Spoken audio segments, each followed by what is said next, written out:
I do. I, Wapinder King, do solemnly swear that I will support and defend the Constitution of the United States and the Constitution of the State of California, and that I will faithfully discharge the duties of the office of the alternate planning commissioner of the city of Livingston, county of Merced, state of California, according to my best ability. Thank you and good luck. Sometimes it's kind of hard to say. I had a hard time.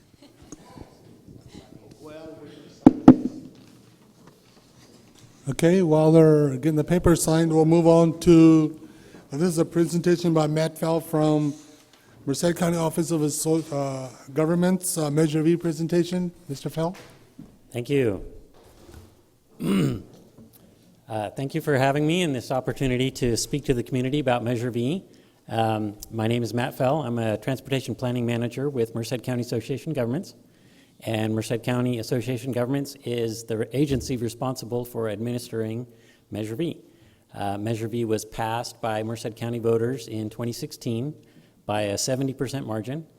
And the tax, it's a 30-year countywide half-cent sales tax for transportation. And the tax went into effect on April 1st, 2017. And then at the end of the first year, basically, it's actually 15 months since it started April 1st. So that first year, then we did an audit and an annual report. And I'm going to tell you about those things, basically summarize the first year of Measure V. And let me see if this is, nope, not yet. All right, there we go. Thank you. Okay, so as we looked back at Measure V, it's important to look back at what the promises were with Measure V. And I'm happy to report that those promises that were made are being kept. So millions of dollars of new revenue has been raised for transportation. $20 million is what came in the first 15 months. All of that money goes to transportation needs in Merced County. And there is an audit that was done. There's an audit that's required every year, and that audit was done, and that audit had no findings. So all of the money is being accounted for properly. It's all being spent on transportation as required. There is an active and involved citizens oversight committee. So another promise was that there would be citizen oversight. That is happening. The oversight committee, a couple of the members of the committee are here today, Catherine Shell Rodriguez and Jean Okoye. And this committee chooses to meet 4 times a year. They don't have to meet that often, but they're so interested in what's going on and making sure that the financials are good, that they do that. And then lastly, the promise was to be transparent and to keep the public informed about what's going on. So we have an annual report, which there's copies on the back table there. Some of the other documents are there. We have a website. We do our presentations out to the community, all part of being transparent. So people can find out how those dollars were spent by the jurisdictions on the projects, and they can see that at any time, how the money is being spent. So an overview of Measure V, again, it's a 30-year half-cent sales tax, and it was estimated that it would bring in about $15 million a year in total. It's actually coming in a little bit higher than that. The economy's doing well, but it's possible that revenues might dip, you know, if there's a recession or something like that, but so far so good. All the money has to be spent in Merced County, like I mentioned. The ballot that went to the voters did not list specific projects, and that's unique in California. Other counties that have done similar things had lists of projects. Ours had a process whereby the officials would select those projects, and it's all spelled out in the expenditure plan. I'm going to talk about that a little bit. And then I'm going to talk about how the funding is split up by different revenue categories. So a key thing is that half the money goes to local jurisdictions. So 50% of the pie is divided by a formula to the 6 cities and the county. And The folks who decide how that money is spent is those councils. So the City Council of Livingston decides how to spend their share of that money. And then there's two other big pies which are called regional projects, and there's an east side and a west side. And another important part of our measure is that east side regional funding can only be spent on regional projects east of the San Joaquin River, and the west side money can only be spent on projects west of the river. And so that ensures some geographic equity. There was a feeling that it would be good to have, at least some of the money be specifically set aside for those areas. So that was done. 5% of the money goes to transit, and I'm going to talk about that a little bit. And then 1% can be spent on administration, and I'll talk about the things that go into administering the funds. So that local project funding, again, half the money. It's a formula that's based on population and road miles. So the county has a lot of road miles, the cities have a lot of the population, so there's a way of accounting for that. And City Council decides how to spend the funding. And 20% of the local project funding has to go to alternative modes, things like bike paths, sidewalks, basically anything except road-focused projects, like a freeway project or a road widening project. It's not an alternative mode project, but it could have alternative mode pieces, a bike path or a sidewalk. Livingston got, okay, well, it's not going to call it up, but as you can see, the City of Livingston got $488,000 in the first 15 months, and they choose how to spend those dollars. And these are some of the pictures of some of the projects that have already been done in Livingston. So Livingston's been making good progress on doing things, getting things done with the money as it comes in. So there's been some accessibility improvements, some safety improvements, path in the Arcalian Park. So that things are happening in Livingston, and I can tell you Livingston's one of the jurisdictions that's really making a lot of progress. Really doing a lot of stuff. Regional projects, again, that's 44% divided east-west. There wasn't a list of projects. There are committees that make those recommendations of what those projects should be, and then the MCAG board as a whole approves those recommendations. The East Side Committee is made up of representatives, one from each of the 3 cities and all 5 Board of Supervisors. So Supervisor Rodrigo sits on that East Side Regional Projects Committee, as does Councilperson Aguiar. And they're part of that committee that makes those recommendations. So far, what the board has done is program 2 years of revenue to those East Side and West Side regional projects, and they're in the process of looking at more in the future. But so far, there's been 2. So this annual report has been talking about those 2 years. And in that first 2 years of funding, you can see there's quite a few projects. And in Livingston, the Highway 99 Winton Parkway on-ramp widening project, so that bottleneck there, getting onto southbound 99, $840,000 from Measure V is going towards that project. So that's basically the first list of projects, and there'll be more projects coming as well. Transit, 5% of the money goes to transit, and one of the first things that the MCAG board did in terms of deciding how to spend Measure V dollars was this $150,000 annually to provide free fixed route service for veterans, seniors, and ADA eligible passengers. This has been a very popular program. There were 166,000 trips in the first 15 months. Basically, that's an 11% increase in ridership for those groups, and it's a 7% increase overall. So nationwide, transit ridership has been declining in a lot of places or staying flat. Merced County transit ridership's actually going up. So this is providing a valuable service to folks who need this, free rides. And then administration is covering a lot of things. Again, we have to do the financial. We have the financial responsibility, so conducting the audit and doing all of the reporting, staffing the Citizens Oversight Committee, staffing the other committees, and ensuring that everything is done in accordance with the law and the expenditure plan, and then keeping the public informed. So we do an annual event, which was a while back, and we have these annual reports, and we have a website, and we get the information out in as many different ways as we can. And our public outreach includes social media, so Facebook and Twitter. We love to get pictures from the jurisdictions of the projects, And sometimes when we post those, we get some exciting comments. You know, people give us #awesome and all that kind of thing, so that's fun to see.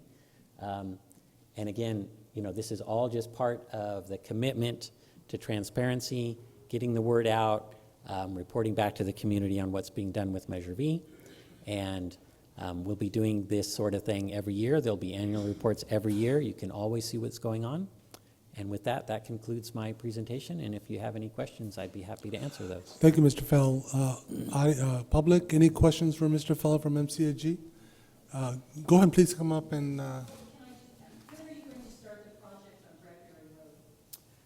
Bradbury Road? I believe the county is going to be starting that pretty soon. So those projects, all the projects are done by the local jurisdictions, and what the jurisdiction has to do, the county has to submit a funding agreement to us, and they did that. That got approved. So they can basically start when it works for them. So I anticipate that's probably going to start pretty soon.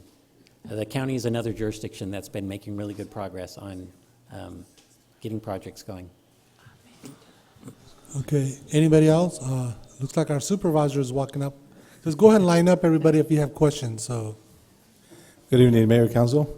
I just want to stress out that Councilmember Aguilar and myself, we've been working hard to stress the need, of course, for myself with the whole district, especially Livingston.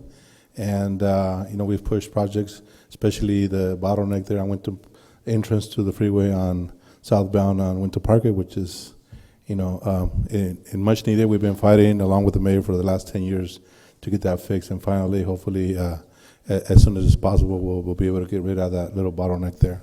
But it's important for more people to come to the meetings, because, you know, we just don't get enough people to voice their concerns, and I'm glad some citizens of Livingston are on the advisory committee. So it's very important. I myself, of course, you know, we're trying to push that, and we're trying to stress, because we're trying to decide with all the directors on how to best manage the funds, but also too, we have, you know, we either, there's bigger projects that we have to do in the county, but also too, we got to show the citizens that this is what the citizens wanted, and make sure that we spend that money on the streets, which is, you know, most of the roads in the county are terrible, and I get the calls every day. So thank you very much. Thank you. Before we go to Mr. Garcia, hey, Matt, I'm sorry, Mr. Fell, do you want to introduce two of your, I don't think you did. Yes, thank you. Because our city manager is going bonkers trying to figure out one of the names, so we're going to go ahead and put him on the spot. Yes, thank you very much for that. I definitely should have introduced the staff. In the back, we have Eva Garibay, Public Program Specialist, and Mauricio Torres, Assistant Planner with MCAG. Okay, Yeah. thank you. You want to say something? I was going to, yeah. Okay, go ahead, go ahead, Mr. Garcia. My name is Paul Garcia, and I just have a question. In other words, you know, for the staff that did the presentation. But first, I want to really thank them, because matter of fact, last week was the first time I ever got on the bus, and I really I enjoyed the services, and I just want you to thank the staff, and I hope it's in the minutes also as well. But I wanted to ask in regards to the Winton Parkway, is that money is already allocated for that project? And is it already, I guess, approved by the city of Livingston? Mr. Ramirez, do you want to let them know when we're going to start this project? Yes, Mr. Garcia, thank you for your question regarding Winton Parkway. So yes, we've allocated funding for that. That project is going to be bid. It's actually out to bid already. We're going to be sometime this summer. You're going to start to see construction out there, and we welcome the businesses to provide input, because I know that there's going to be some disruption, because as you can imagine, trying to manage the circulation of the different vehicles and trucks that are going to be coming in and out of there. But we hope to be in there, in and out pretty quick. We're trying to see if we can stay away from not having to do it during the day, maybe doing it during the evening. So all that's going to be figured out. But yes, that is slated to be completed this year. Well, that's great, because that's the first thing that I asked our elected officials, and see if that if that can be taken care of, and I'm so pleased that the funding is available, and with the support of our Board of Supervisors, Mr. Espinosa, I really thank you. Thank you, Mr. Garza. Anybody else from the public? If not, I think our MCAG representative, Mr. Aguilar. Yes, I just want to say thank you, Matt and Eva, Mauricio, for taking the time and coming to our city and doing the presentation and having material available for our public. I just want to say good job in general of keeping up with the requirements and mandates of Measure V, and going around the different jurisdictions and giving your presentation and keeping the public fully informed of what's going on.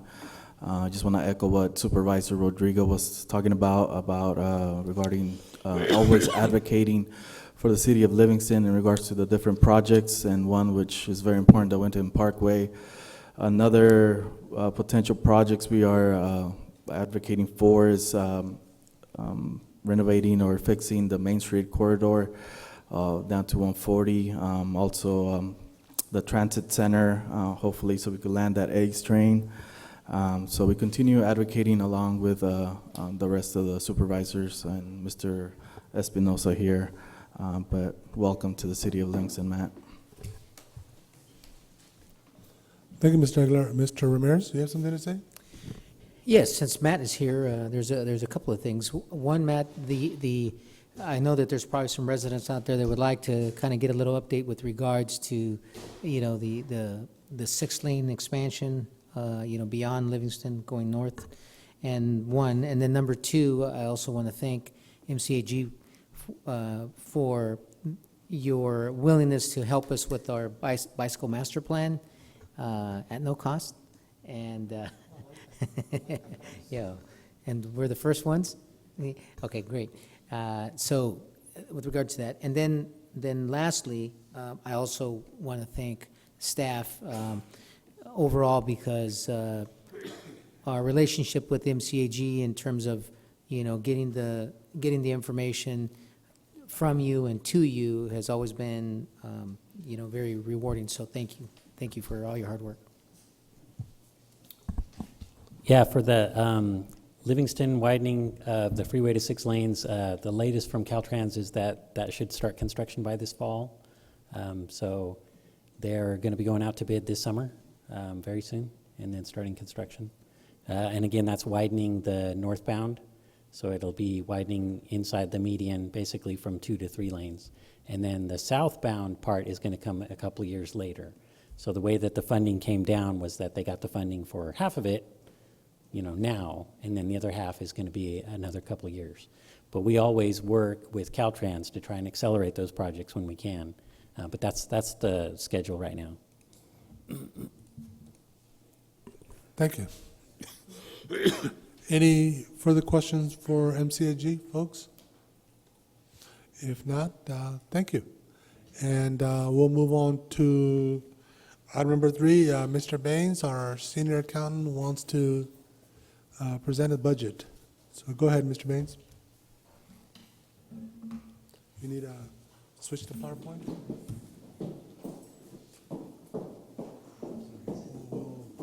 We'll need a switcher in there. We'll probably just move that over down the road, yeah. That way you don't have to go running back and forth.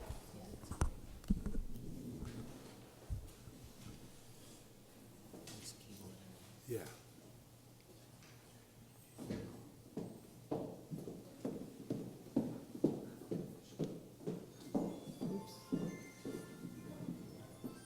Go ahead, Mr. Baines.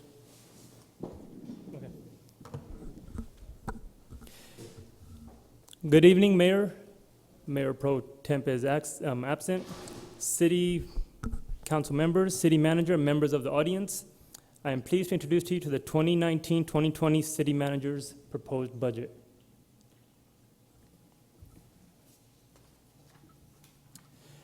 This year's budget I would describe as very stable, fiscally responsible, and financed very well.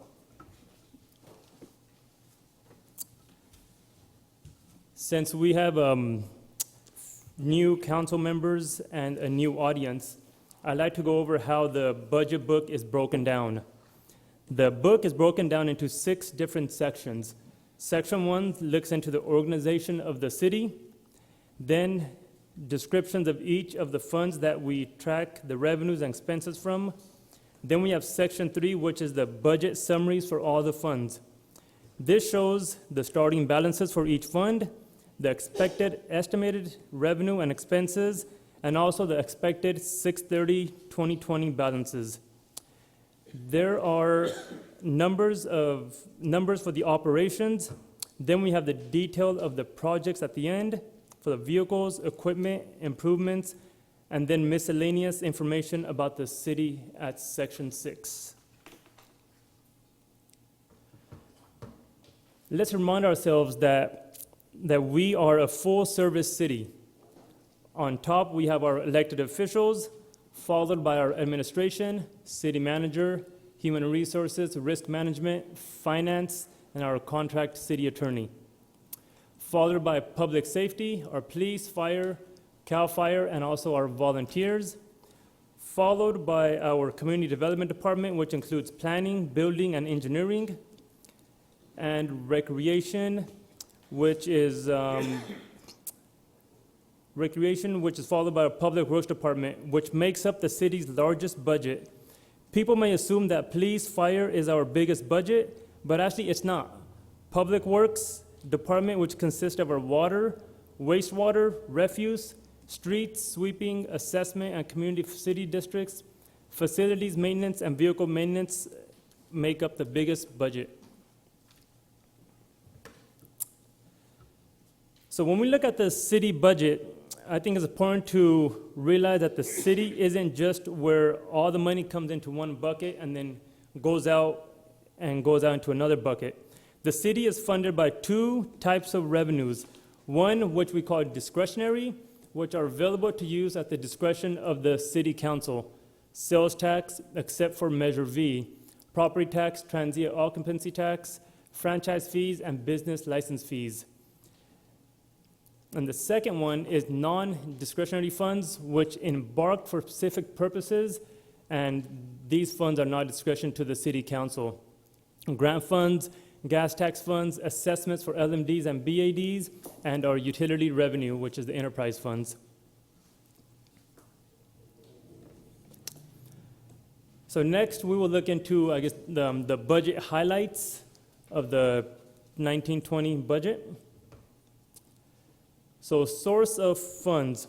The total source of funds that are estimated to come into the city from the fiscal year 1920 is around 40 million, 39.65, which is about 50% of it is intergovernmental, which is around 21.78 million, which consists primarily of loans from state agencies to resolve our TCP issue, followed by charges for services, which is around 9.44 million, followed by taxes at 5.52 million.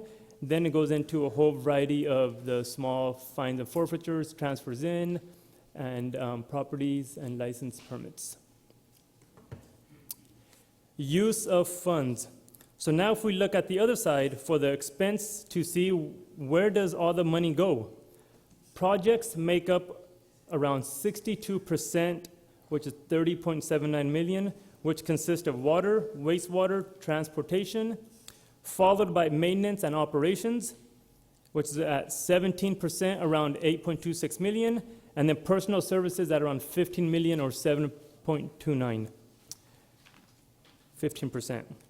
You may look at the previous slide and think, how is our revenue estimated 40 million and our expenses are 49.82 million? Well, we have carryover monies for projects from previous fiscal years that account for the expenses.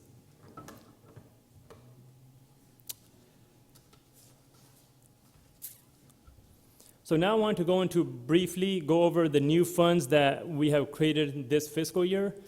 The first one is the Community Facility District 2017-1, which is to provide the accountability of services provided by Livingston Community Health, Panda Express, and other future developments will go into this fund.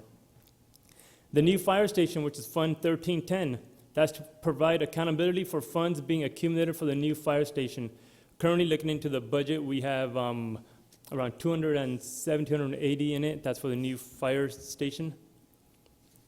Fleet Replacement Fund 2020, to provide accountability of funds accumulated for replacement of vehicles, which is citywide for all departments. And 2106, which is the TCP Settlement Fund. So this is to provide accountability of funds received in a settlement of litigation.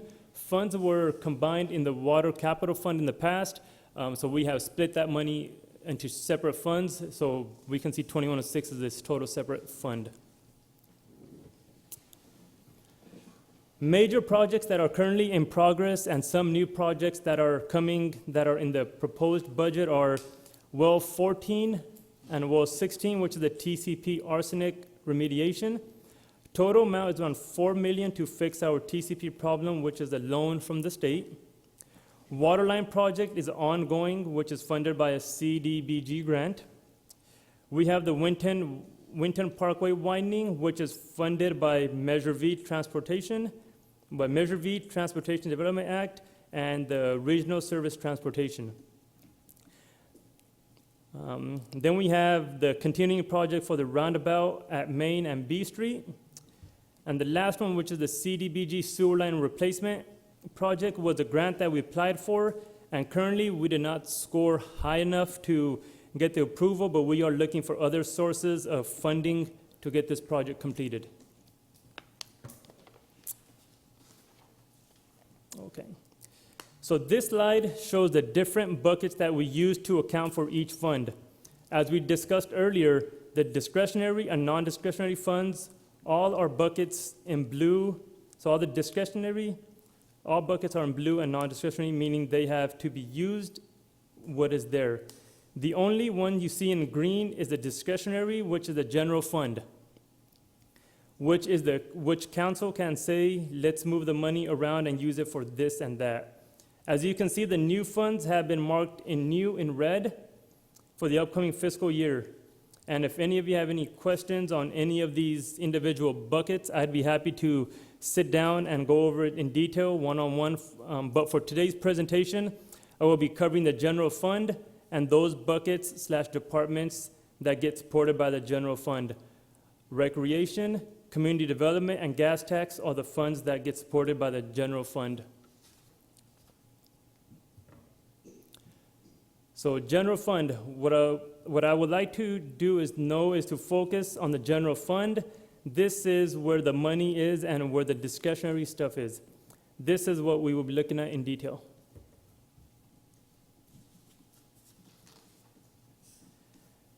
So in the general fund, we are estimating to receive around about $6 million, which is around 60% of that is coming from taxes, property taxes, sales taxes, followed by intergovernmental, which consists primarily of the property tax in lieu of the VLF, which is the vehicle license fees.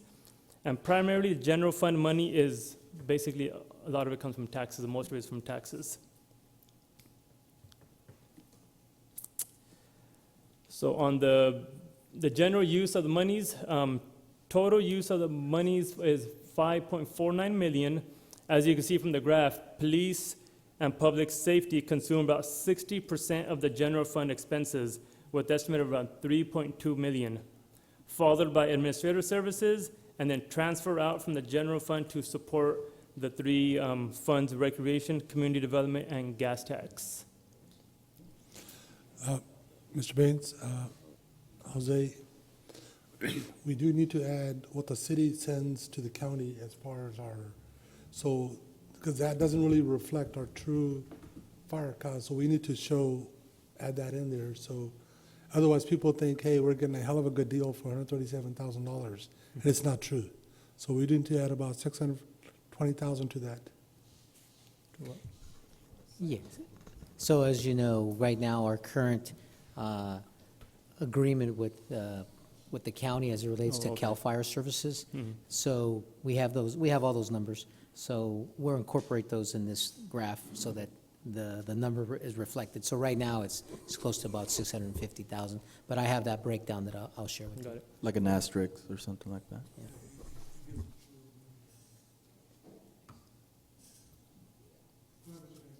Okay.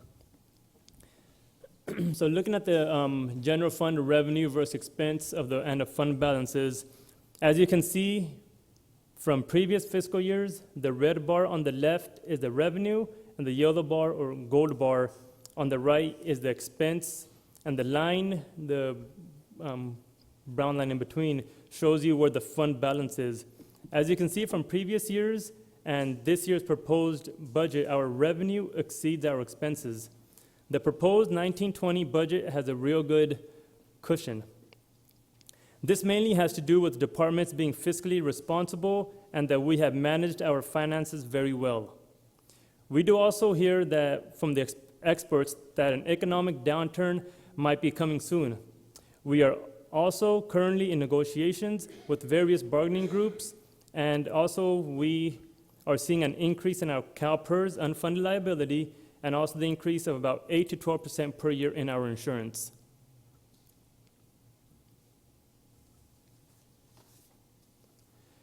So this slide goes over the general fund revenue trend for the same period of time. We see a steady growth over the years. This primarily reflects on the economic development area, with taxes moving up a little every year, followed by intergovernmental, then by a variety of smaller amounts.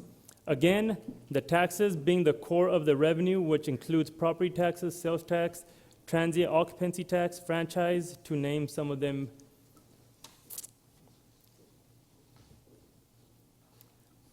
Right, looking closer look at our tax trend, only on this slide, not the overall revenue. You can see from this that the sales and property taxes make up the lion's share of the general fund. The top green bar is our transit occupancy, which primarily consists of the new Motel 6.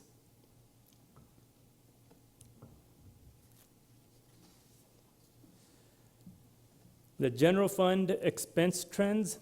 This shows an increase in public safety, a little bit of a decrease in council and administration, and the biggest decrease was for the transfer out of the general fund, which is the green bar up top.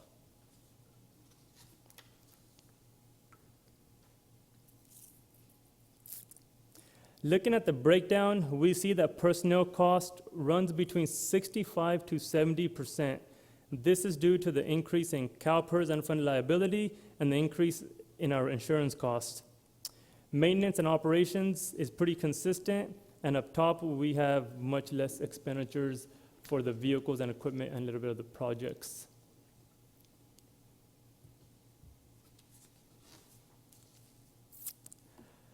Right. Now that was the general fund summary. Now I would like to focus on the three funds that the general fund supports: the Community Development Fund, Recreation Fund, and the gas tax.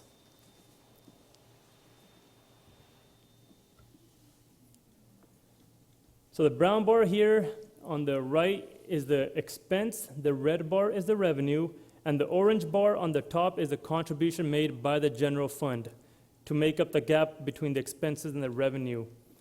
Looking over the previous years, we can see as development and the economy improved, the orange graph gets smaller and smaller, which requires less support from the general fund. Community development in 2019-2020 is projected to be lower than the 2018-2019. This is due to the number of projected single housing units being built. Planning functions don't cover all the costs to be self-sustainable, so that's the reason why the general fund has to help out with the transfers in. Next one is another fund that the general fund helps support, which is the Recreation Fund.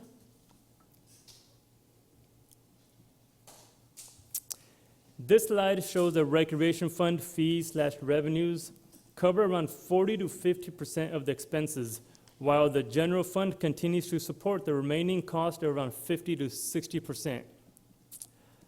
If we want to look at increasing our fees for the recreation department, activities to minimize the general fund support, this will be something to look at.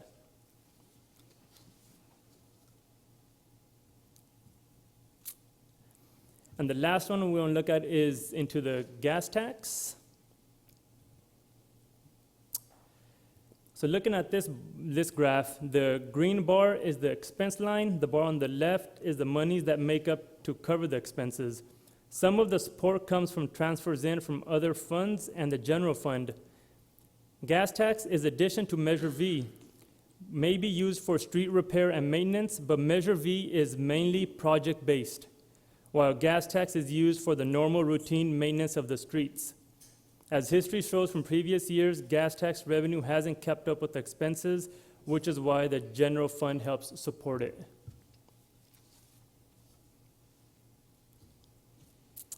So with that, this concludes the city manager's proposed budget for fiscal year 1920. I would be happy to answer any question that you may have, or if you guys want to wait until the approved of the budget item comes to council agenda, we can deal with it then. Either way works. Mr. Ramirez? Yes, Honorable Council and esteemed public. So again, this evening is just a presentation, and before that, I would like to acknowledge Happy's hard work. This is his first time actually doing this line of work, so let's give him a round of applause. He did a good job. So we plan on having, as many workshops as council feels is necessary, so we will be scheduling that pretty soon, and we'll go into further detail. This was just kind of an overview, and then give you an opportunity to receive the packet and feel at ease to look through it. If you have any questions, of course, staff is available, myself, and like I said, we will be scheduling a workshop to go into further detail and allow folks to ask further questions. So, our goal is to have our goal is to have an approved budget and a balanced budget by July 1st. So, by the end of the month, if all goes well, we'll be in great shape. So, thank you. Okay, so public, any questions on the general presentation? We're not going to get into the nuts and bolts of it today, obviously, but does anybody have any questions? Please come forward. Okay, I know what Supervisor's going to tell us, that this is only equal to county's coffee money, but No. that's, Good evening, again, Rodrigo Espinoza. I know that's always public safety takes the majority of the budget in every city and every county, but I'm glad that it does. It helps us keep us safe, and and I always preach Livingston is the safest, cleanest city in Merced County, and other regions don't like it, but I stress that, and I think we have a beautiful city, and also recreation. To me, it was always very important, and even though we have to subsidize it, in other communities that I represent, they don't have programs like we do, and whether it's soccer, baseball, basketball, and football. This community is great at recreation, and I think that I'm glad to live here, and I don't know if I can move to any other community in our county, but. This is a great community. I was trying to remember the other thing that I was going to say. Oh, and roads. I think there was a road survey done by MCAG, which is gone already, and I think Livingston had the best roads in the county and with all the cities. But we still have to spend more money on our roads, because like you go down Main Street, you go in our street, there's still cracks, and especially Campbell Boulevard, with all the trucks from Foster Farms, we have to address all those as much as we can. So, I'm glad that we're getting more commercial, but and especially the gas tax, that we need to spend more money on the roads so that take care of all the cracks. And so we're not perfect, but we're a lot better off than other communities. So, thank you. yeah, one thing, hold on, Mr. Mayor. One thing, Supervisor was correct. In all of the times that I've spent on the council, we may have disagreed on a lot of things, but there's always been a very general and broad support for recreation. I know we could do more, but we do everything we can. And I read this where, I know I'm about to make Jackie smile, but I read it. I know where you got it from, but. It says cities aren't known for their wastewater plants. They're known for their recreation opportunities, or something to that effect. But And that holds true, it held true then, it holds true now. So I think that's something we really need to continue with. Mr. Ramirez? Yeah. Don't worry, Anthony. It's all is good. No, I don't mean, but, you know, in all fairness to Public Works, have the wastewater plant stop for a couple of hours. I'm sure recreation facilities are put to the side, but I get it. But I'm saying is, people don't see that because it just works in the background, you know, it just happens. You know, water disappears, water comes in, it's gone, you know. But that's not where you see kids running and yelling and screaming and having fun, you know, so it's a different type of animal. So, Mr. Ramirez, go ahead. Yes, so almost perfect, Supervisor, almost perfect. You know, we pride ourselves here as working as a team, and I say that broadly, council, the community, staff, but also being very creative and trying to leverage and stretch where we can. One of the things that you mentioned, of course, is the addressing Campbell and the usage. So one of the things that we've actually have done, and we're hoping to make a lot of progress on, is we've approached Foster Farms to look at point of sales. And what do I mean by that? Well, if they negotiate and they do business out of Livingston, then we would be able to capture those sales tax dollars that otherwise are going to other jurisdictions. So as a matter of fact, that is something that they've taken seriously, and we're actually working on that currently. And what that could look like is the following. Let's just say, as it relates to fuel. So if they were to do their purchases here, negotiate here, we can look at, the council can look at actually putting together some type of tax sharing agreement where they're going to pay X amount anyways, so why not give them some of that back for them to do their business here? And that money that we get is extra that we don't have, that can then be used to address a lot of the needs that they would benefit from as well. In this case, the road and other things. So we're hoping to continue to make progress in that arena, and we're trying to incentivize, and that's one of the reasons why you've noticed that we've created these new funds, because we have to be, you know, one or two steps ahead of other jurisdictions if we're going to be successful in continuing to create, having a job housing balance and diversifying our portfolio as it relates to economic development. So, thank you. Thank you. Council, any comments? Okay, then we'll announce the meeting time for our budget workshop. So, okay. So thank you, and with that, we'll go to announcements and reports. You must just stay up there, Supervisor, you know, so. Here we go again. Well, first of all, I want to congratulate the Livingston High School girls track team. They won Division, I think we're Division 5, but also they were classified Division 4 or 5. And that's the first ever that our girls track team has won the section championships.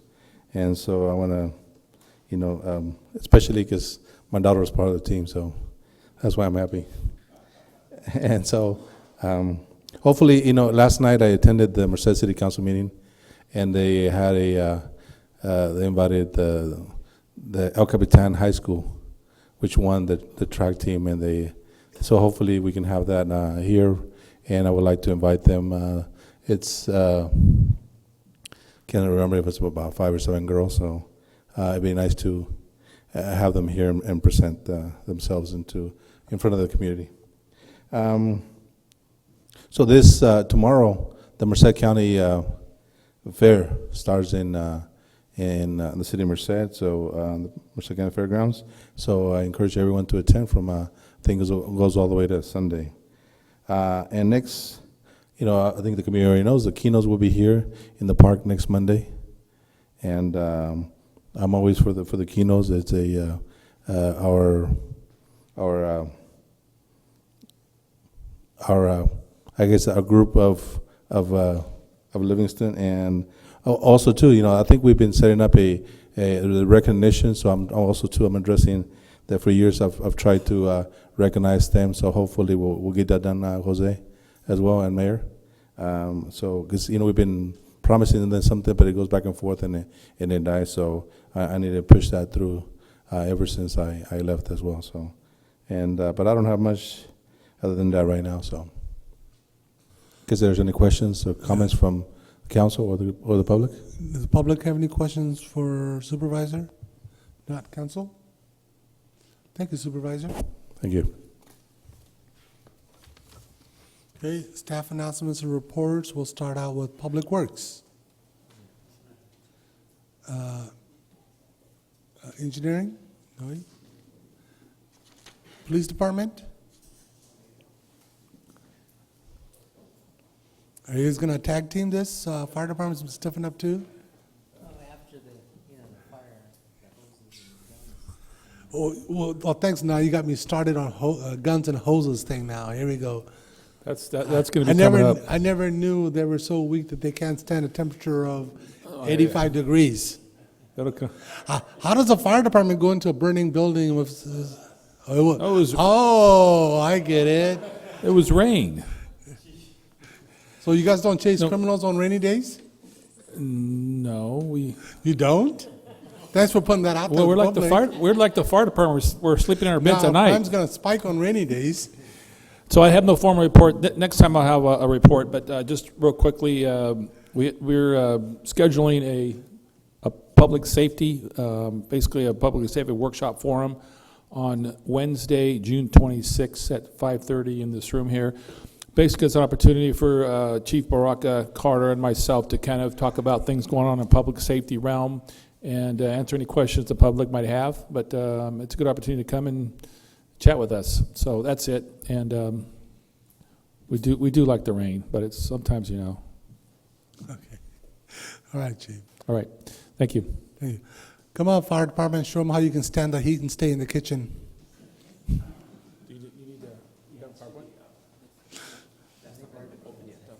No, show us. Show them how it's done.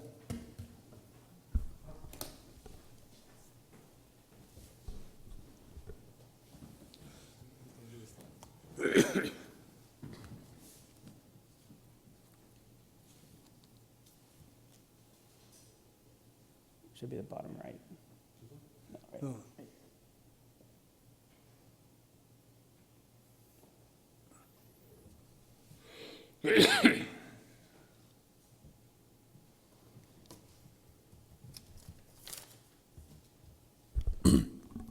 Good evening, Mayor, council members, and members of the public. This is the fire department's report for this last month, for May. Last month for medical aids, we had 79 medical aids within the city. We had 1 vegetation fire, 8 vehicle accidents, 2 vehicle fires, 2 firefighter standbys, and 1 hazmat that I have some pictures to show you. In the county, we had 15 medical aids, 11 veg fires, 17 vehicle accidents. We had 4 vehicle fires, 7 structure fires, 1 debris fire, 1 alarm sounding, 1 false alarm, 2 public assist, and 0 hazmats. So our year-to-date call, we're at 699 calls. Of those, 428 were within the city limits, 271 was in the county, and PCS responded to 71% of our calls. And instance within our initial response area, both within the city and the county, we had 84%. So here was the hazmat we had. This was right on the corner of Olive and Old. I'd like to give special thanks to Public Works. They were out there. What it was a semi that was parked, had a vehicle, it ran into the fuel tank, it leaked fuel. It ran down the curb and the gutters there, it made it into the waterway. You could see that it was approximately about 100 gallons of diesel that leaked, and it traveled nearly 900 feet into a water drainage. And so you see them putting some absorbent down and some blocking, trying to make sure it doesn't get in the waterway within the city. So Public Works did a really good job. I want to say thank you guys. Training for this last month, the paid personnel, we did auto extrication And volunteers, we did the wildland skill testing, our 10 standard fire orders, and our 18 watch-out situations. Also, we had a great success, and I want to thank everyone that showed up to the volunteer pancake breakfast. I know they work really hard every year, start really early, and I want to say thank you to everybody that showed up and participated in. And then, of course, we had the Splash of Color run that we were at. As you can see, we kept our uniform clean, though. We had to be ready for calls, but you could see it had a really good turnout. And thank you for the city for putting on such a great event. And then we participated in the Muscular Dystrophy Field to Boot. We raised $800 more than last year. I forgot what the exact number was, but we raised $800 more than last year. So thank you for everybody that helped donate. And our message for prevention this month is, because obviously the weather's getting hotter and warmer, people are doing stuff outside, so we'd like to remind everybody, call 811 before you dig. If you end up hitting a gas line, PG&E will charge you for all that escape gas and also the hazards, so call 811 before you dig. And that is the end of the fire department report. Do you guys have any questions?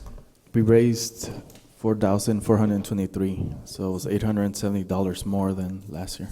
All right, that's great. So yeah, it was a really good turnout. Okay, any questions for the fire department? If not, thank you. Thank you. Okay, still with staff, recreation?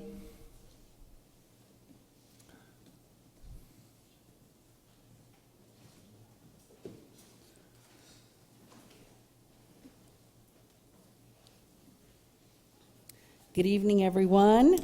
I just had a couple of quick announcements. Next week, the engines are going and the kids are out of school, and we have summer day camp that's going to be starting up. The pool will be opening. The swim lessons will begin.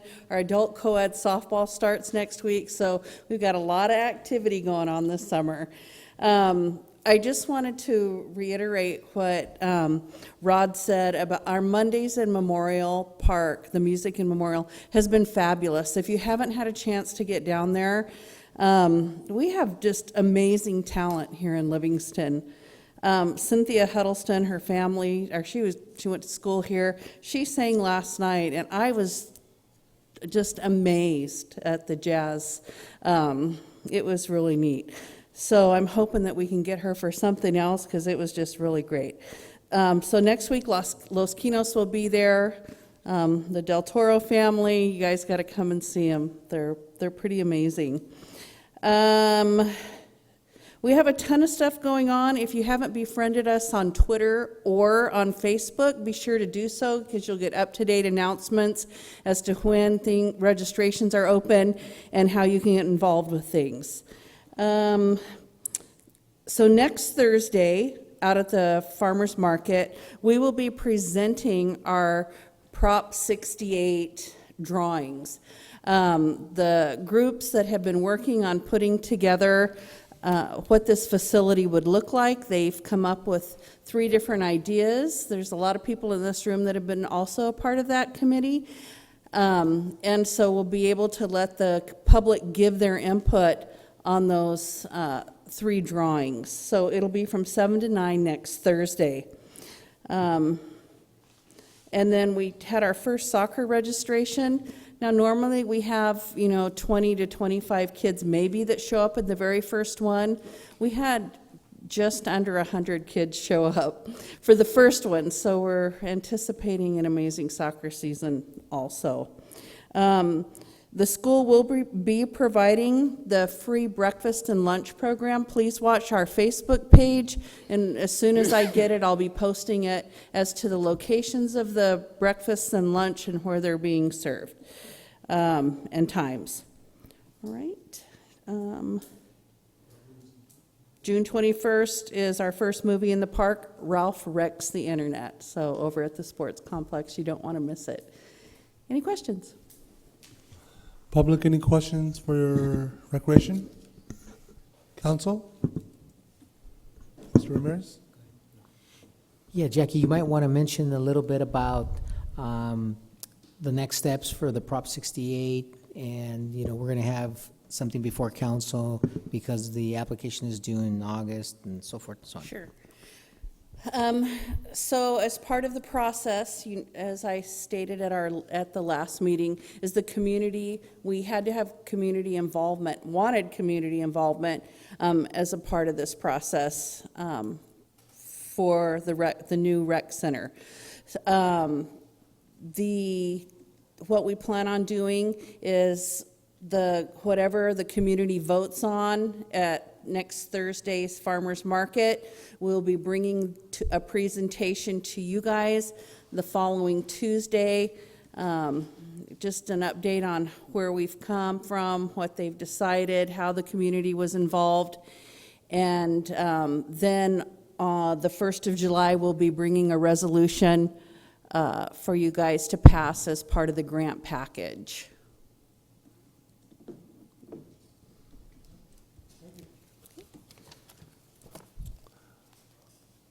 Planning, anything to report out of staff? No? I don't see. Legal, anything to report? Not today. Mr. Ramirez. Yes, Honorable Mayor and Council, a few items. One of the items that, and we talked about this with the chief, he had to step out real quick. Oh, yeah, chief's over here. You know, it was to my surprise, I didn't know that there was actually quite a few individuals who actually moved to Livingston that come from Paradise, and we all know what transpired in Paradise. And you can imagine the trauma and all the different issues that they've had to face. And one of the things that they've brought to my attention is the fact that there's, and we know this, and we've tried to do everything that we can to combat it, and we're trying to come up with other alternatives, and that is the illegal fireworks.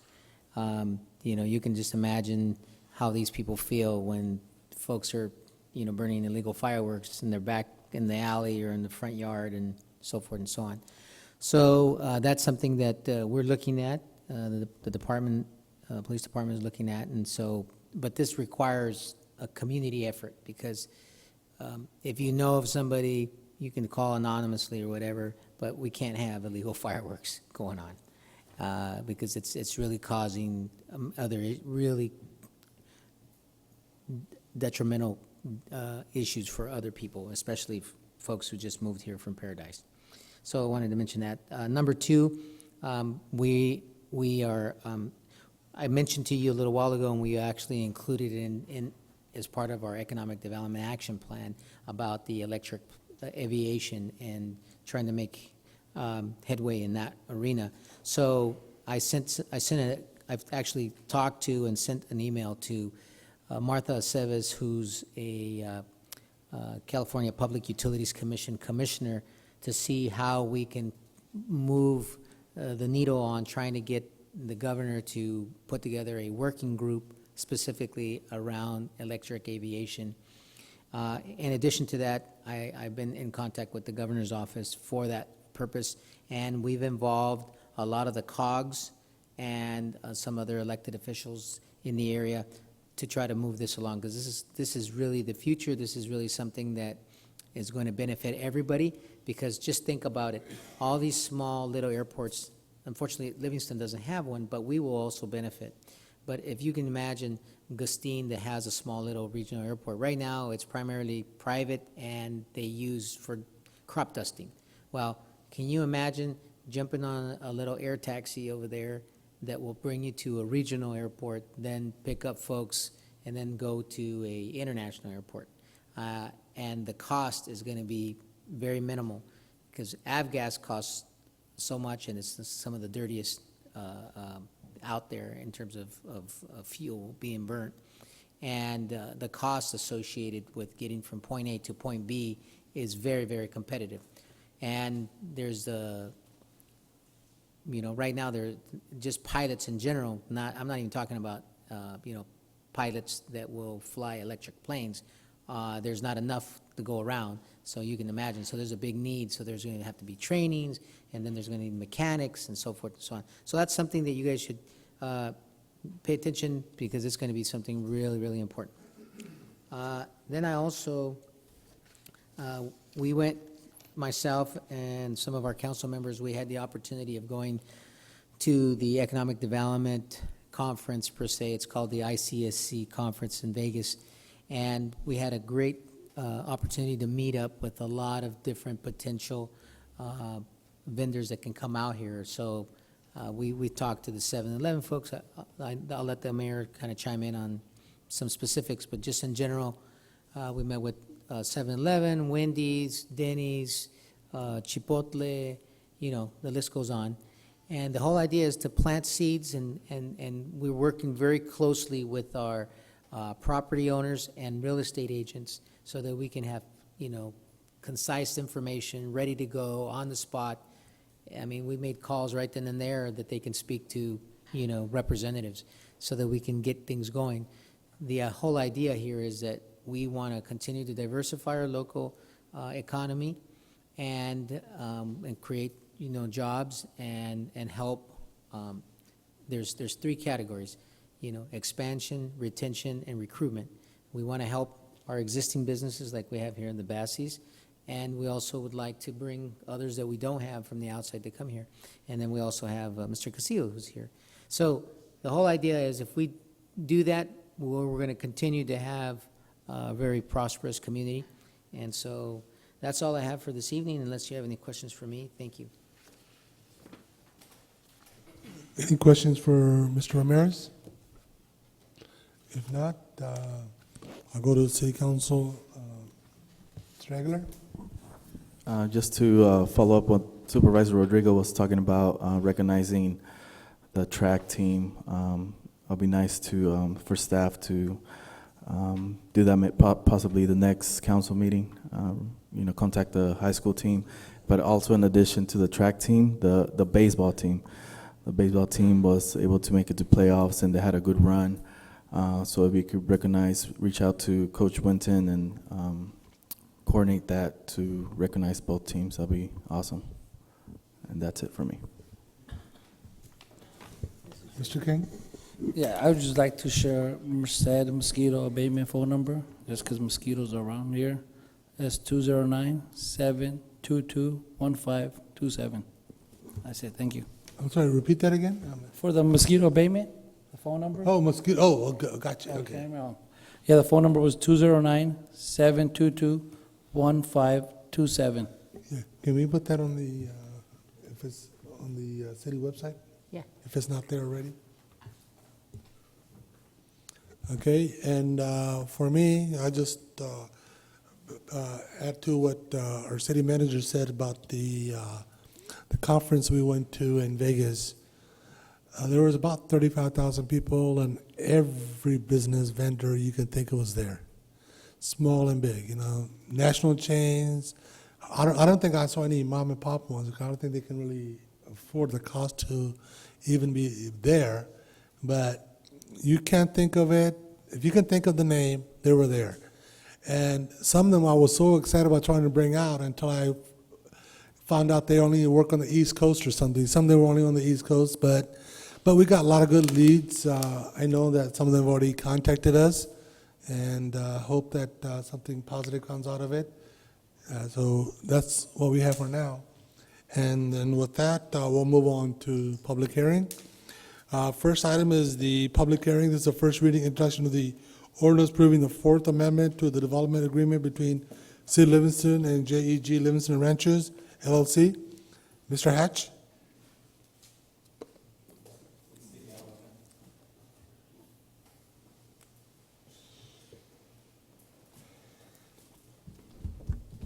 Thanks.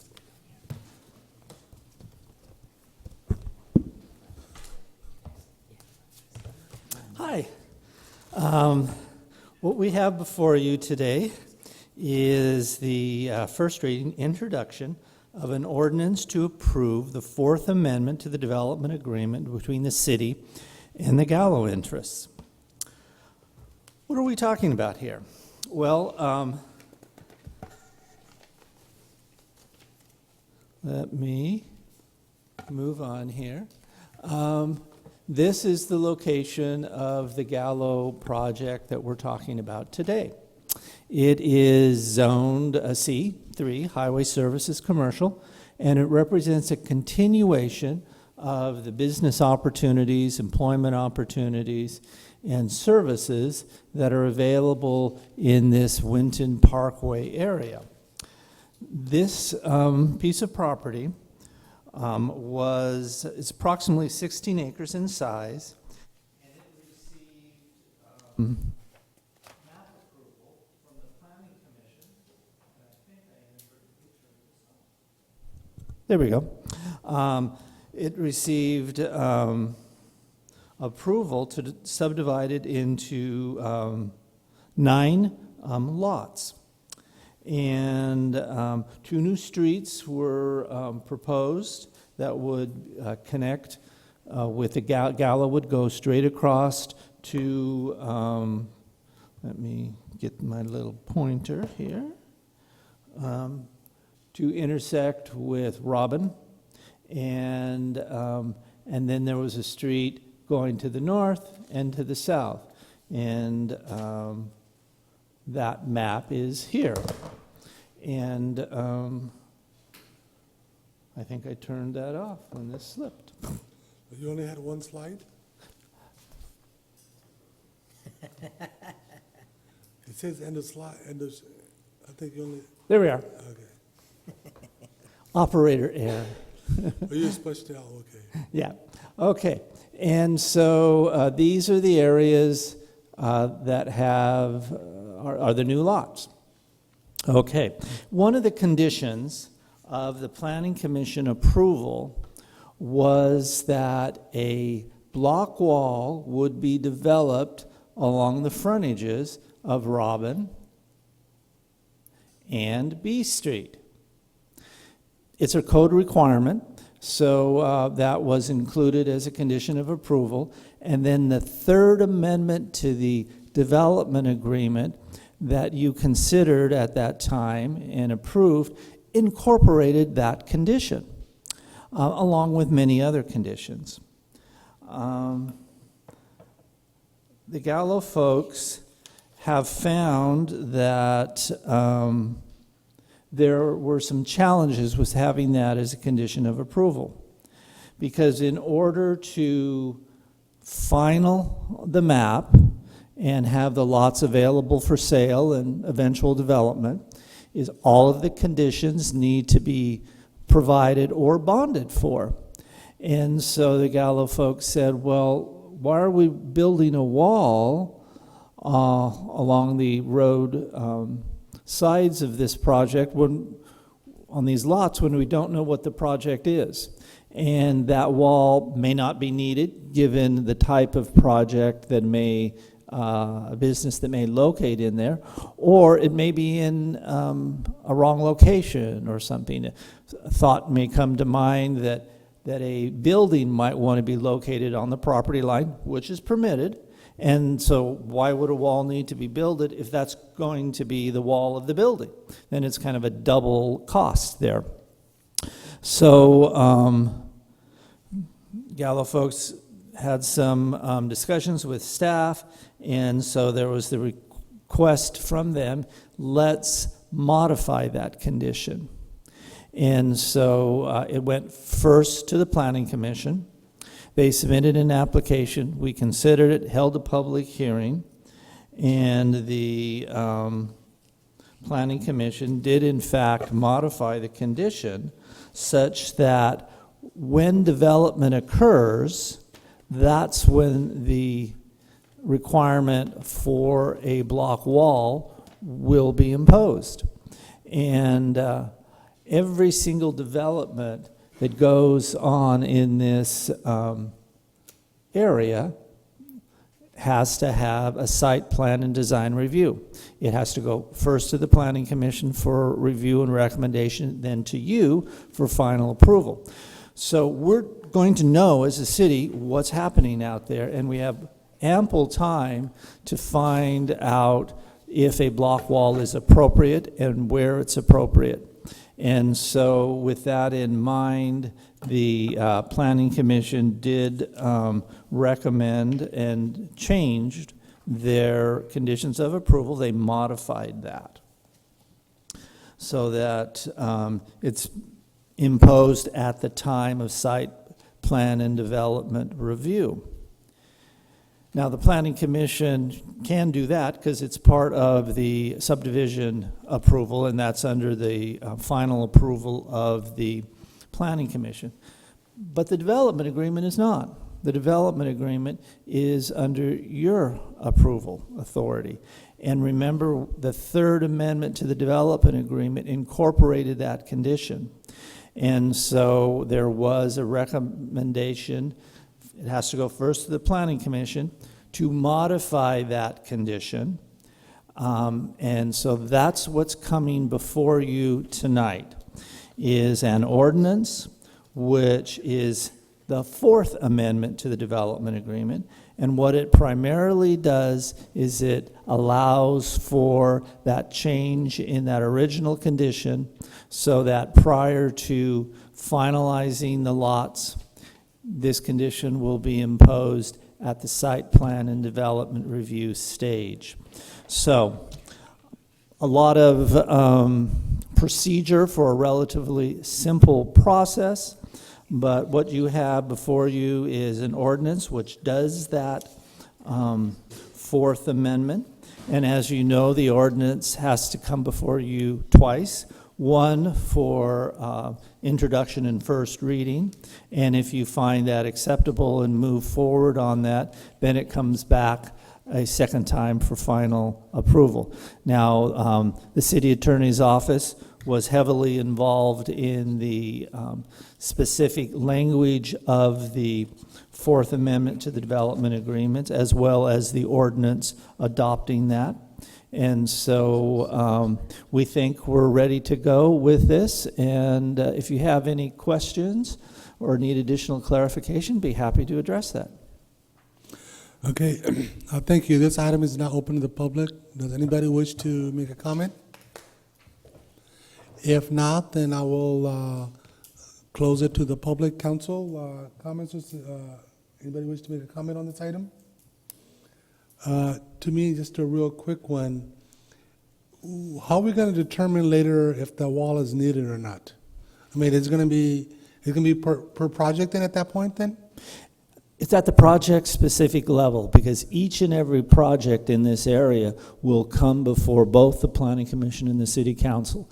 Then at that time, we will look at the specifics of the project itself and where should this wall go, what type it is. Now, one of the requirements, and we've included in this Fourth Amendment, and it was included in the modified condition that the Planning Commission approved, is that we're not going to have different kinds of walls, different heights, and different materials and colors. It's going to be all uniform, and it's going to be consistent with the pattern that the city has already established in that area. So we'll be doing that oversight to make sure it's harmonious and tasteful and fulfills the environmental mitigations of a wall that is part of our approval process. Thank you. Long answer. Any comment? To me, it's just minor modifications. It's already gone through the planning. So at this time, does anybody wish to make a motion? Move so forth.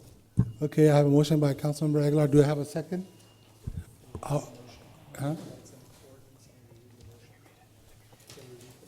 Yeah, can you read the motion, Mr. Aguilar? Okay. All right, I'll make the motion to approve the first reading, introduction of ordinance approving the Fourth Amendment to the development agreement between the City of Livingston and JEG Livingston Ranches LLC concerning 15.9 acres northeast of the intersection of Robin Avenue and B Street in Livingston, California. I will second that motion. May I have a roll call, please? Roll call. Councilmember Aguilar? Yes. Councilmember King? Yes. Mayor Samra? Yes. Motion approved. All right, moving on to the next public hearing. This is the Public hearing resolution approving the site plan design review 2019-01 for the conversion of existing car wash into a restaurant at Brothers Food Mini Mart at southeast corner of Walnut and Hammett. Okay, thank you. This is, I'll move this forward for the site plan. Too fast? Okay, this is the location, an existing gas station car wash, mini market at the corner of Hammett and Walnut Street. The request is to make a modification to some of the car wash that's on the site. As this shows a lot, this particular slide. And right here is kind of a site plan for the whole area. It shows the food market area, mini mart, the gas station, fueling station aisles, and presently this was a car wash right here. And so the proposal is to remodel this car wash, use the structure to put in what used to be the drive-through wash bay. A part of it would be used for the kitchen, additional area that was not used as the car wash bay, but still as part of the building, will again be used for a utility area. The existing storage and restrooms that exist on that building will remain, and the remainder of the drive-through area will be a dining area. The car exit area will be converted into a glass storefront entrance with a door, and a portion of the car entrance area on the other side will be used as a utility door, and the rest sealed up.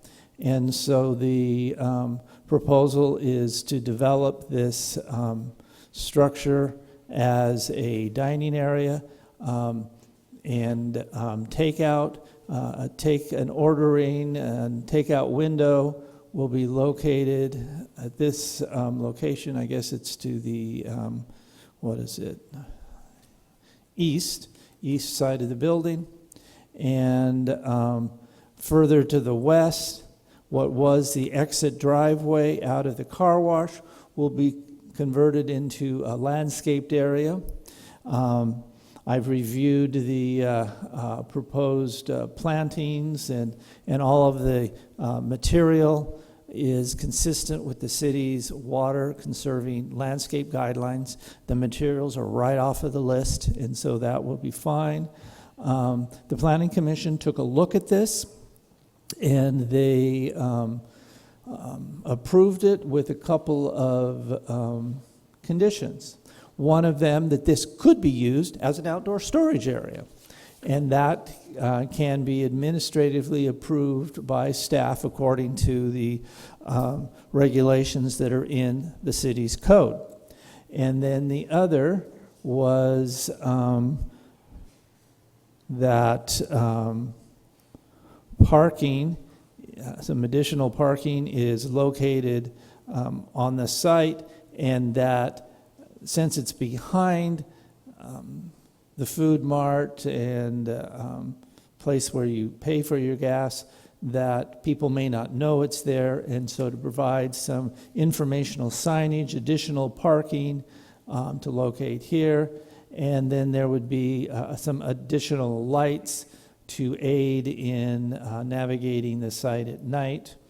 You can see from the next side that it is handicapped accessible.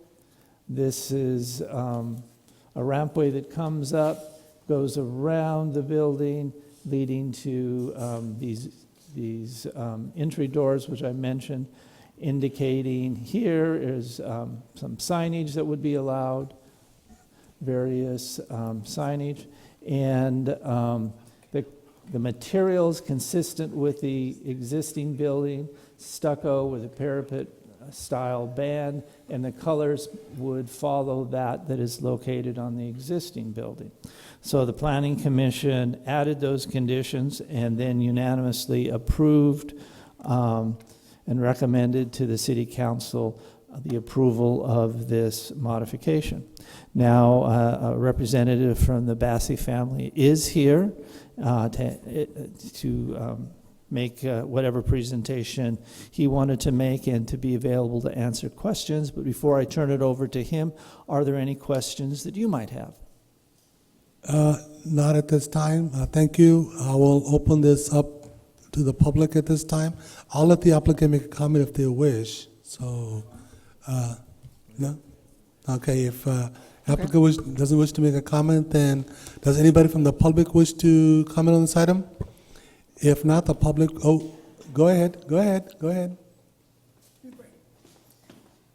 David Blevins, P.O. Box 76.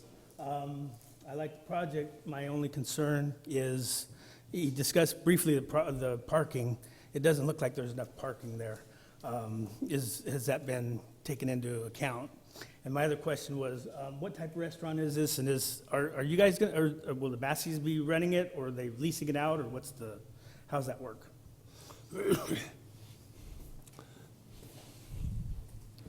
Thank you for those questions. The restaurant is going to be called Los Gorditos Mexican Restaurant, so that's the cuisine that'll be provided. And and I believe it's not going to be run by the Bassi family, but it'll be another restaurateur that'll provide that. In terms of parking, the existing gas station with food market, according to the code, that requires 8 parking spaces, given its size and the number of pumps and everything. The square footage of the dining area would require an additional 6 parking spaces. So the 8 plus 6 would have a requirement of 14 spaces on the site. In total, including the spaces that are already existing, kind of behind the building, there's a total of 16 parking spaces. So they provide more than is required. Okay, thank you. Any more questions from the public? Last call, as it were. Since no one's moving up, then I will close the public comment portion of it. Council, any comments? To me, I always like to give businesses opportunity to adjust to the new ways, and I don't see a reason why car wash is not what they want to do. Who are we to say otherwise? I think that's great. So, any other comments from the council? No, just real quick. I think it's a good opportunity that you guys are, bringing another restaurant into town. So, I think I'm for it, definitely. Okay, my decision was that we were not going to have Steve cook. So that was, if they would have said he's cooking, I might have had a second thought. So, no, just kidding. Steve, you want to introduce your dad?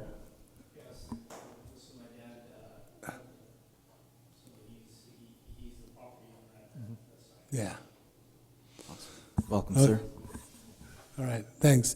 At this time, I will entertain a motion. I will make a motion that we adopt the resolution approving the site plan design review 2019-01 for a conversion of the existing car wash into a restaurant at Brothers Food Mart site at southeast corner of Walnut Avenue and Hammond Avenue.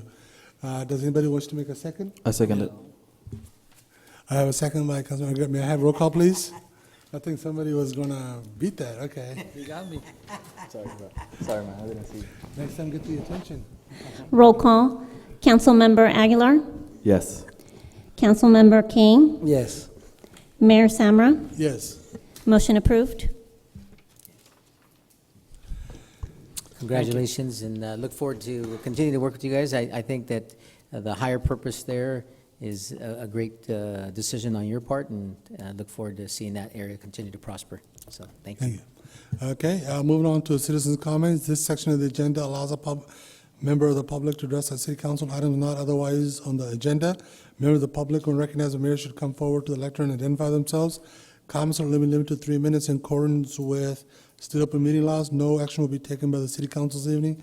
For items which are on the agenda this evening, members of the public will be provided opportunity to address the council. Citizen comment, anybody wish to come forward? Seeing none, we'll go ahead and close it. Move on to consent agenda. Items on the consent calendar considered routine and non-controversial will be enacted by one vote unless a separate action is requested by city manager or city council members. There will be no separate discussion of these items unless a member of the city council or city manager requests the specific item be removed. Number 6 is initiating the proceedings and ordering preliminary engineer's report for the annual levy of assessments for fiscal year 2019-20, the citywide consolidated landscaping and maintenance district number 1, approving the engineer's report and declaring the city's intention to levy assessment for the district and appointing time and place for the public hearing. And number 7, initiating the proceedings for ordering the preliminary engineer's report for the annual levy of assessment for the fiscal year 2019-20 for the Livingston Benefit Assessment District, approving the engineer's report, declaring the city's intention to levy annual assessments within such districts and appointing time and place for public hearing. Number 8, City Council to support all Punjabi and Indian-related activities at Livingston High School. Number 9, approve the minutes meeting held on April 2nd, 2019, and approve the minutes held on May 7, 2019. And approval of the warrant register dated May 20, 2019, and approval of the warrant dated May 28, 2019. Does anybody wish to make a motion to approve the consent calendar? I make motion to approve the consent agenda. I have a motion by Councilman Braga. Do I have a second? Yeah, I'll second it. Second by Councilman Kang. May I have roll call, please? Roll call. Councilmember Aguilar? Yes. Councilmember King? Yes. Mayor Samra? Yes. Motion approved. Okay. Discussion of potential items. This is a resolution authorizing the city manager to sign and file an application to the San Joaquin Valley Air Control District for purchase of a new alternative fuel vehicle. Mr. Ramirez. Yes, Mr. Mayor and Council. First of all, I would like to give the opportunity to our volunteer chief to come up and say a few words on this item. So it's really a nice routine item. Bottom line is we've gone after some of these grants in the past. You've seen some of these electric vehicles that are in PD and Public Works. In this particular case, there's a need for some vehicles in the police department, and wow, what kind of, I mean, this is next generation. Give this to Mr. Kane over there. So Chief, go ahead, and then I'll finish off. Looks mean and cool. Yeah, looks pretty mean. Yeah, thank you. The purpose of this particular vehicle is for us to be able to provide primarily emergency medical care and treatment in areas that require or that have limited access, as well as for us to provide ongoing EMS coverage for the Livingston High School, primarily for their football program. They're required to have EMS standby at these games, and the volunteer company provides this to the high school. Other such things that we're looking at it for use is at the several festivals that we have throughout the year. Coming up, we've got the July Festival, and I know that during the peak time, we're looking at somewhere near 8,000 people or something like that in the sports complex. You can't get an ambulance into a crowd like that. You can't get a fire engine into a crowd like that. And dragging the ambulance's gurney out into the middle of a crowd like that is very difficult and can also be hazardous to the personnel responding, as well as the general public. This vehicle will allow us the opportunity to be able to get in there to in this area that's inaccessible to conventional emergency vehicles. It's also going to be used for transporting items for our many other standbys and public functions and events throughout the community. Fire prevention activities will benefit greatly from this. These are ongoing events throughout the course of the year that we participate in. Again, some of these festivals, Kite Festival is a very good example of all the materials that we'll be able to transport. We don't have the capability currently of transporting any kind of supplies for these types of events. So getting things where they need to go to set up for displays and fire prevention materials for kids and adults, it's pretty difficult. So this vehicle is going to be very helpful there. Not to mention on fire incidents, when we use a great deal of hose on large scale fires, we'll be able to transport the dirty hose back to the station where we can service it and get it back on the rigs, as opposed to throwing it in the back of somebody's pickup, which is most of the time what we end up having to do. So you see there's quite a variety of uses for this vehicle, and we're certainly hoping and looking forward to getting it. And I want to thank the council for considering this matter, and I'll take questions. Before I open to the public, will this also help to transport police officers during the Guns and Hoses game? If we have it by that time, it certainly will be available for that. Anyway, this item is not open to the public. Does anybody wish to make comment or suggestions or anything? Okay, item's not closed to public. Council, any comments? Just for staff, I know our engineers. Oh yeah, they're here. Question: how the turnaround for the funds regarding this grant? How quick are we able to access them and purchase a vehicle? Well, from past experience, we anticipate that it'll probably be about a 3-month turnaround. There is a city match because only about $20,000 is part of the new vehicle fuel alternative program, and so we'll work on the match. What I passed out kind of looks like it, but it is a little different, and so we'll work with the fire department to make sure that we get the right specs. But the program is great, as part of the San Joaquin Valley Air Pollution Control District, and you've seen the little electric vehicles that the chief rides around in and Public Works. So yeah. Okay. Council, any other comments? To me, it's cool. I like it. People, to me, when you said sometimes this is what you need to get in because ambulance can't get in, Yes. all these years, people see me in my little cart during our parades here. It's not because I'm lazy to walk, it's because it helps to get in when others can't get in. That was the main reason for it.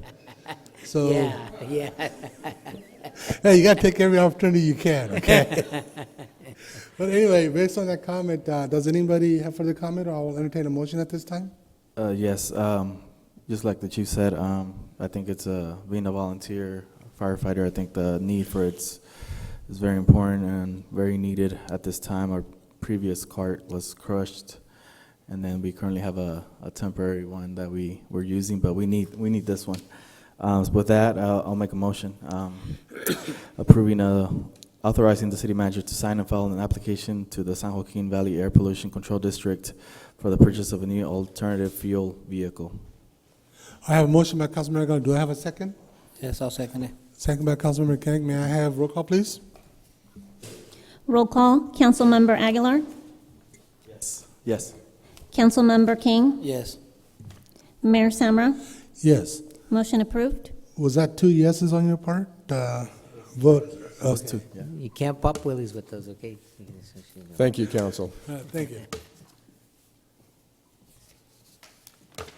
All right, the last item, this is to approve the contract with RL Friend Construction Incorporated for rehabbing the improvement for the Walnut Lift Station.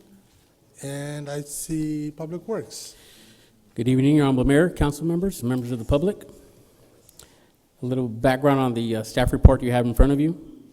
The Walnut Lift Station was built in 1986 to convey the sewer flows from the city's industrial subdivision. The lift station is located within the intersection of Walnut and Industrial, which is in front of Public Works. The existing two pumps, piping, guide rails, control panels, and access hatch are in need of repairs. The city is currently processing the permits for a new laundry outfit to be located off of Industrial Drive. This large-scale laundry facility proposes to discharge significant sewer flows to the Walnut Lift Station by August of this year.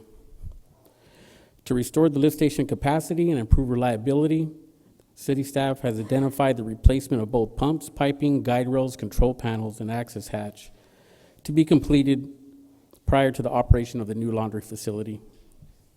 City staff prepared specifications for the work and provided them to prospective bidders for the quotes. A total of 5 contractors were reached out to, but only 3 were responsive.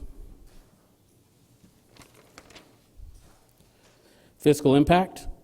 The lift station rehabilitation costs will be funded 100% from the wastewater enterprise fund included in the fiscal year 2018-19 budget. City staff recommends completing the lift station rehabilitation improvement using RLL Friend Construction with the lowest quote for the work. Thank you. This item is now open to the public. Does anybody wish to make a comment?